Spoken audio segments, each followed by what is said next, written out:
जय माता दी मित्रों, कैसे हैं आप सभी। आशा करता हूं मित्रों आप सभी अच्छे होंगे, स्वस्थ होंगे। आज मैं आपको बताऊंगा सिद्ध कुंजिका मंत्र का अगर आप नियमित रूप से जप करते हो, नियमित रूप से पाठ करते हो, चाहे आप मानसिक जप करो, चाहे आप उपांशु जप करो, चाहे आप वाचिक जप करो, तो उसका क्या प्रभाव आपके ऊपर पड़ता है, आपके घर में क्या प्रभाव पड़ता है, आपके परिवार के सदस्यों में क्या प्रभाव पड़ता है। देखिए मित्रों, सिद्ध कुंजिका मंत्र बहुत ही शक्तिशाली मंत्र है और यह मंत्र आपकी कुंडलिनी शक्ति को जागृत करता है। इस मंत्र में माता महाकाली, माता महालक्ष्मी और माता महासरस्वती की शक्ति समाहित होती है। इस मंत्र में इतनी ऊर्जा है, इतनी शक्ति है कि यह आपके सातों चक्रों को बहुत जल्दी जागृत करता है सभी मंत्रों के मुकाबले। चाहे आप किसी भी मंत्र का जप कर रहे हो, आप पंचाक्षरी का कर रहे हो, आप द्वादशाक्षरी का कर रहे हो, आप अष्टाक्षरी का कर रहे हो, या फिर आप हरे राम हरे कृष्ण महामंत्र का जप कर रहे हो, उन सभी मंत्रों के मुकाबले ये जो मंत्र है सिद्ध कुंजिका मंत्र, ये मंत्र सबसे जल्दी कुंडलिनी शक्ति को जागृत करता है और सबसे ज़्यादा शक्ति प्रदान करने वाला मंत्र है।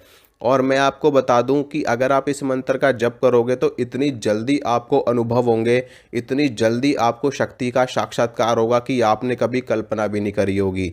क्यों? क्योंकि ये मंत्र साक्षात शक्ति का मंत्र है। ये मंत्र अपने अपने आप में परमाणु के समान है, अपने आप में महाशक्ति को धारण करने वाला मंत्र है। इस मंत्र का एक एक अक्षर, एक एक वर्ण, एक एक बीज इस ब्रह्मांड में विस्फोटक ऊर्जा को भी पैदा करने की क्षमता रखता है। इतनी ज़्यादा शक्ति इस मंत्र में समाहित है। इसी मंत्र का लघु रूप नवारण मंत्र है जो 9 अक्षरों का मंत्र है और ये मंत्र का विराट रूप है। इस मंत्र को हर कोई सिद्ध नहीं कर पाता क्योंकि इस मंत्र की सिद्धि में इतनी शक्ति है कि जिस भी व्यक्ति ने इस मंत्र को सिद्ध कर लिया उसको नवारण मंत्र सिद्ध करने की आवश्यकता है ही नहीं, क्योंकि ये नवारण मंत्र का भी महानवारण मंत्र है। आप ये कह सकते हो कि नवारण मंत्र अगर छोटा है तो ये बड़ा मंत्र है, उससे भी ज़्यादा शक्तिशाली मंत्र है। और इस मंत्र को सिद्ध करने से जो साधक जो इसको सिद्ध कर ले, जो भगत इसको सिद्ध कर ले, वो मारण मोहन वशीकरण स्तंभन उच्चाटन सारे कर्म कर सकता है। षट कर्म में उसको महारत हासिल हो जाती है। वो किसी भी व्यक्ति की मृत्यु करवा सकता है, किसी भी व्यक्ति का वशीकरण कर सकता है, किसी भी व्यक्ति का उच्चाटन कर सकता है, स्तंभन कर सकता है, विद्वेषण कर सकता है, किसी भी कर्म को शांत कर सकता है और किसी भी शक्ति को 1 सेकंड में रोक सकता है इस मंत्र को पढ़ करके। इस मंत्र में नव दुर्गाओं की शक्ति समाहित है, 10 महाविद्याओं की शक्ति समाहित है और देवी के जितने भी रूप हैं, समस्त रूप, समस्त ब्रह्मांड की शक्ति इस मंत्र में समाहित है। मतलब कि इस मंत्र के बारे में मैं कितना भी कह दूं ना वो भी कम है, सूर्य को दीपक दिखाने के समान है। लेकिन इस मंत्र की सिद्धि, इस मंत्र का अनुष्ठान बड़ी ही सावधानी के साथ में किया जाता है क्योंकि ये एक तंत्रोक्त मंत्र है। इस मंत्र को तंत्र की पद्धति से सिद्ध किया जाता है और रात्रि काल में इसका जप किया जाता है। रात्रि काल में 8-9 बजे के बाद में आप इसका जप करोगे। अगर आपने नवरात्र के दिनों में इस मंत्र का 1.25 लाख जप कर लिया तो यह मंत्र आपको वो शक्ति प्रदान करेगा, वो सिद्धि प्रदान करेगा जो आपने कभी कल्पना भी नहीं करी होगी, जो आपने कभी सपने में भी नहीं सोची होगी। और जिस संकल्प के साथ में, जिस मनोरथ के साथ में आपने इस मंत्र का जप कर लिया, वो मनोरथ आपका सिद्ध होगा ही होगा, चाहे दुनिया की कितनी भी बड़ी शक्ति किसी ने क्यों ना आपके बीच में लगा रखी हो, कितना भी बड़ा तांत्रिक बैठा हो आपके आपके घर का बंधन करने के लिए, आपके काम को रोकने के लिए। मजाल ही नहीं है कि कोई शक्ति इस मंत्र के आगे टिक सके, क्योंकि साक्षात माँ आदि शक्ति जगदम्बा परमेश्वरी भगवती दुर्गा का ये मंत्र है और ब्रह्मांड की बड़ी बड़ी शक्तियों की शक्ति इसमें समाहित है। महाकाली, महालक्ष्मी, महासरस्वती। तो जहाँ पर महाकाली, महालक्ष्मी, महासरस्वती विराजमान हो गई तो वहाँ पर कौन क्या कर सकता है? वहाँ त्रिदेव भी कुछ नहीं कर सकते क्योंकि त्रिदेव की शक्ति ही यही है। महाकाल की शक्ति महाकाली है, विष्णु जी की शक्ति माता महालक्ष्मी है, ब्रह्मा जी की शक्ति माता महासरस्वती है। तो जहाँ पर स्वयं माता रानी माँ जगदम्बा विराजमान हो गई तो वहाँ कौन क्या कर सकता है? इस मंत्र का अनुष्ठान कैसे करोगे? उसमें ब्रह्मचर्य का पालन बहुत ही कड़ाई के साथ आपको करना पड़ेगा। आपको स्वप्न दोष भी नहीं होना चाहिए, इस बात का आप ध्यान रखना। क्योंकि जब देवी की उपासना हम करने बैठते तो वहाँ पर यक्षिणियाँ योगिनियाँ आती हैं और ब्रह्मचर्य को नष्ट करके चली जाती हैं। तो इस चीज़ का विशेष ध्यान आपको रखना है कि आपका स्वप्न दोष भी नहीं होना चाहिए, इसलिए आपको ऐसा आहार लेना है।